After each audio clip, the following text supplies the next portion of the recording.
comme je disais, nous, on est allé à l'université parce qu'on voulait nous-mêmes. On n'a pas voulu sortir. Donc, on a fait avec toutes ces difficultés. Donc, j'ai déjà tout énuméré dans les vidéos précédentes.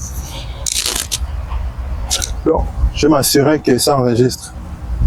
Donc, on a subi là-bas les galères pas possibles. Privation de nourriture pendant un bon moment. On mangeait à 400 par jour, 100 francs le matin, 150 à midi, 150 le soir. Du jour au lendemain, on coupe tout, malgré toutes nos revendications. Après un jour, on est venu nous dire le restaurant va ouvrir, c'est maintenant un repas par jour et vous ne mangez qu'à midi et ça coûte 500. Certains sont allés manger, certains ont gardé leur position, ont commencé à préparer en chambre.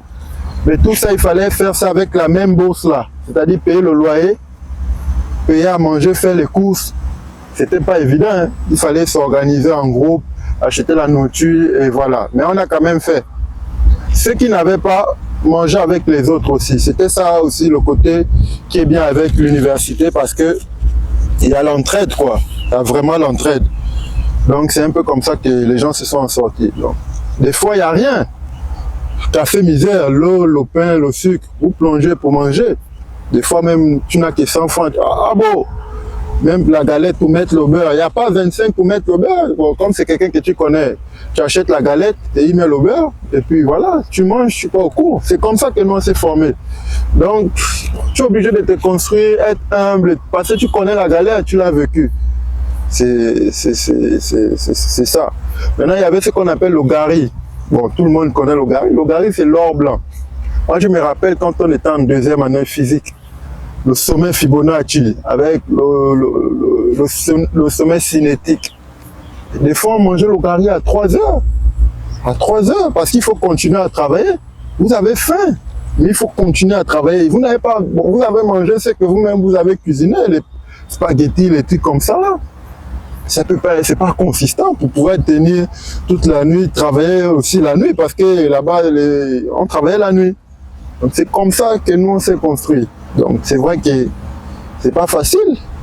Maintenant, quand les dames, ceux qui s'occupaient de la nourriture et nettoyaient même le campus, ils sont partis. On a appris à nettoyer le campus nous-mêmes, on s'organisait. Qu'est-ce qu'on a encore fait? On lavait les douches. Moi j'étais là au G3. Tu avais le sommet Long Games, le sommet Holmes, tous les sommets là, avec le Skywalker. Là, c'est les sommets. Hein. Nettoyer les douches, c'est pour nous-mêmes. Vu que ceux qui sont censés nettoyer ne viennent plus, on fait comment? Si on se lave là, on va être infecté, on va attraper des maladies et tout et tout. On était obligé de nettoyer nous-mêmes, on s'organisait. Donc nous là, on a lavé les douches, on a lavé les toilettes. Tout ça, tu dois aller à l'école, à la pause. 14, 12 heures, tu viens, tu laves vite la douche en groupe. Vous cotisez même vous-même pour acheter le... Oh. On s'est formé, on s'est forgé. C'est-à-dire, on a tout donné pour s'instruire. Vu qu'on est déjà parti, les engagements ou les petits moyens, les petites commodités n'ont pas été respectés. Mais on est déjà parti, au fait, on ne peut plus revenir sans diplôme. Donc tu es obligé d'aller jusqu'au bout. C'est comme ça que nous, on s'est construit. Donc ça, c'est un petit rappel ou un petit résumé de l'université. Maintenant, quand en Europe, il n'y a pas tous les petits problèmes que je viens de citer là. Les dames de ménage nettoient bien les toilettes, les douches. C'est pour ceux qui sont dans les campus universitaires où, voilà, elles nettoient. Des fois, même elles font le tour chaque 2 jours, une fois en semaine, elles viennent le mercredi. Elle nettoie la chambre, tout est compris dans la facture en fait. Toi, ton travail c'est d'étudier. Eh, Djamitara, c'est-à-dire on peut tout reprocher chez les autres, mais ils font bien. Même copier, on est incapable. Donc c'est un peu ça. Même à l'université, quand il n'y a pas la nourriture, il y a les distributions. Chaque université a son pôle de distribution. Tu pars, tu t'inscris, tu présentes ta carte, tu prends la nourriture, tu pars cuisiner. Tu prends les pâtes, le riz, les conserves et tout et tout. Et tout, on te donne le dentifrice, on te donne même les crèmes, les gels. Tout, je ne sais pas comment ils s'organisent, mais c'est-à-dire on donne tout ça. Ton travail c'est d'étudier. Quand tu n'as même pas l'argent financièrement, tu peux avoir le service social. On te remplit ta carte U du restaurant universitaire. On te donne un certain nombre de repas par mois. On te donne même l'argent. C'est ça qu'on a vu chez les autres. Donc, si ceux qui sont allés là-bas avant nous ont eu accès à ces petites commodités qui facilitent l'apprentissage d'un individu, l'encouragent à rester focus, ne peuvent pas copier ça ici. Soit ils sont de mauvaise foi, soit ils n'aiment pas les gens. Point barre. On passe à autre chose. Maintenant, dans le contenu des formations, pour avoir fait la physique ici à l'USM et avoir fait la physique aussi là-bas, en vrai, les masters en Europe, c'est les mêmes masters ici. C'est-à-dire le cours, il est toujours théorique, particulièrement en France. Je ne connais pas ce qui se passe en Allemagne, niveau master. Je ne peux pas trop parler des écoles d'ingénieurs, parce que je n'ai pas fait, mais les masters, c'est-à-dire c'est tous les mêmes cours théoriques là, les mêmes chapitres. Jusque eux, il y a beaucoup de numérique. On t'apprend Python, syllabes, MATLAB, et comme ça le multiphysique. Tu fais la simulation de la mécanique des fluides, même des cours de transfert thermique. On te montre là comment ça s'effectue. Ça c'est le rayonnement. Voilà comment ça s'effectue. Ça c'est. Tu observes et tu apprends de manière théorique. Or ici c'est plus théorique. Donc là-bas tu simules et tu programmes. On a fait par exemple les programmations. D'une salle, tu vois en fait tes résultats et tu analyses. Tu as tes courbes sur Python et tu interprètes, tu comprends mieux. Pourtant, le contenu des cours est identique. Maintenant, ils ont encore un truc en plus, ils ont des laboratoires. Chaque université a son laboratoire. C'est-à-dire, tu es au département de physique, tu pars, tu fais tes branchements des panneaux solaires. Panneaux en série, tu fais tes panneaux en série.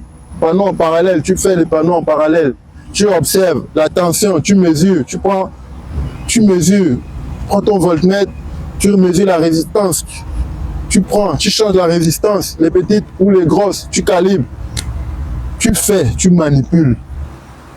Si c'est l'optique, même dans les salles là pour les panneaux solaires, ils achètent un panneau solaire en main en fonction des différentes puissances. Maintenant, la lumière, il n'y a pas, vu que c'est à l'intérieur, donc il faut un soleil artificiel. Donc on prend les projecteurs, là, les lampes qui ont une forte intensité, là, c'est ce qui joue le rôle du soleil. Donc tu le mets à différents endroits du panneau. Tu barres le panneau à tel endroit. Quel est le fonctionnement de la résistance? Que dit la diode? Tu analyses tes caractéristiques, tu traces tes courbes, tu interprètes la courbe des tensions.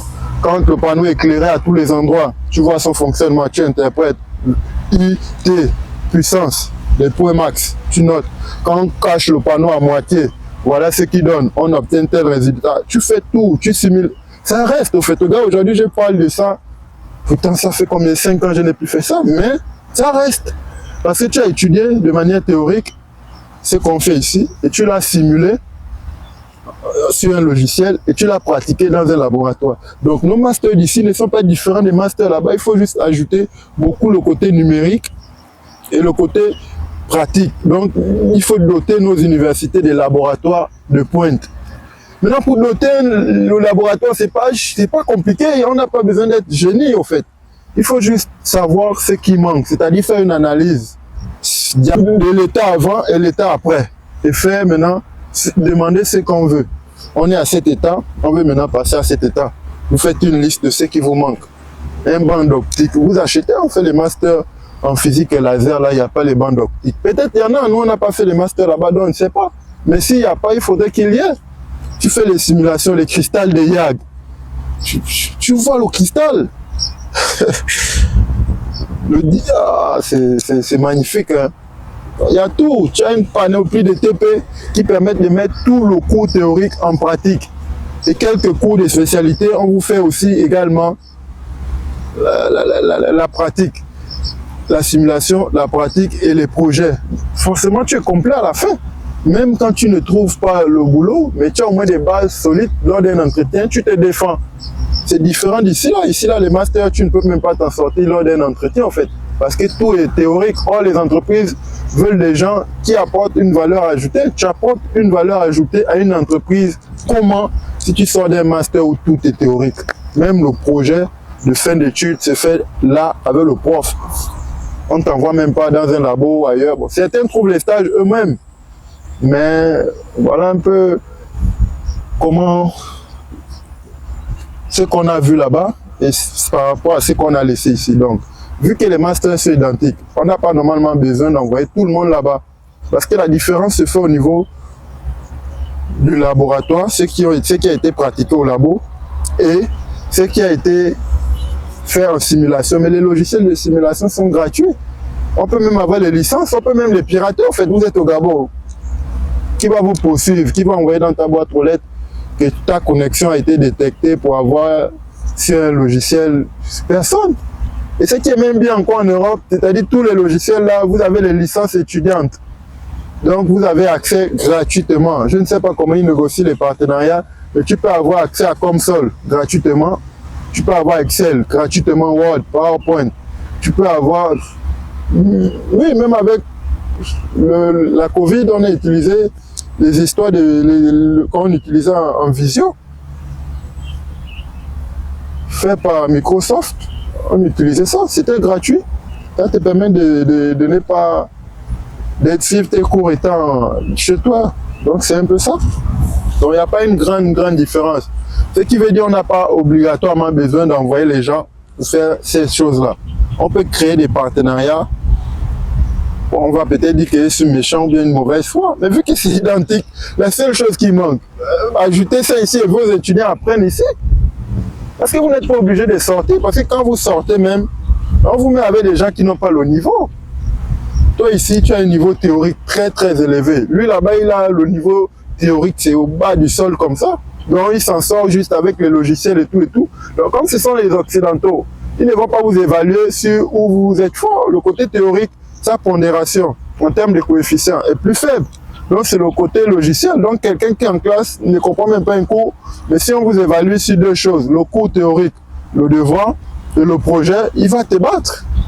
Parce que le projet, pendant qu'on vous donne une semaine pour faire, lui, au bout de 3 jours, il a fait le projet, il a simulé, il a fait son rapport, il a déjà envoyé. Toi, au bout de 2 semaines, tu n'as même pas encore commencé à faire le projet. C'est-à-dire que tu cherches à comprendre le logiciel là. Le temps de commencer à comprendre le logiciel, comment paramétrer, tester, la fonction telle, ça renvoie quoi. Mais lui, il a déjà fait. Il travaille Fortran depuis la 4e, il travaille Python depuis la 4e. Il connaît comme seul, peut-être, je ne sais pas. Bon, il a déjà cette habilité à certaines interfaces de logiciels, donc c'est un peu similaire en fait. Donc là, tu peux le piéger, c'est sur le côté théorique, tu es très fort, parce que tu as fait ça longtemps. Lui, il n'en a même pratiquement pas fait. Et là où il a fait beaucoup de pratiques, c'est la simulation.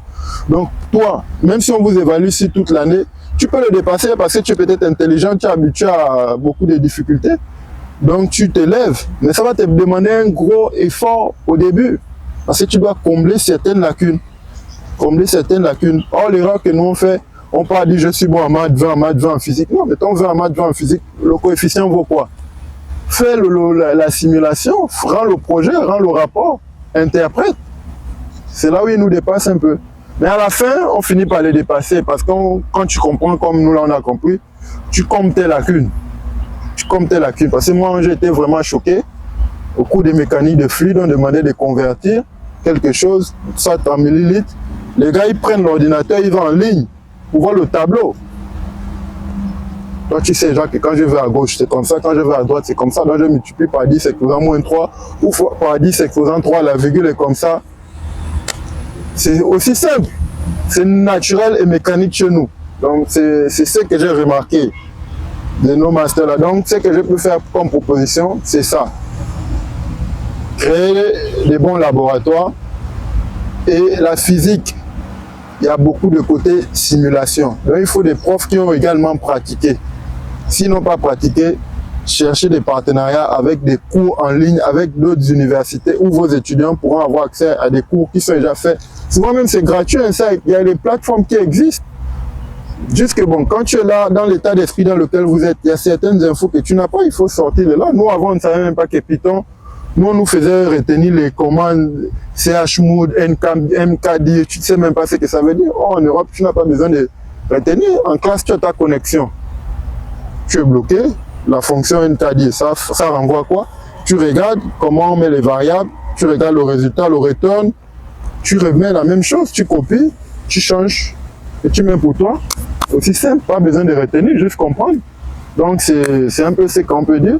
Donc voilà, c'est nous-mêmes qui faisons les choses à moitié et après on vient se plaindre.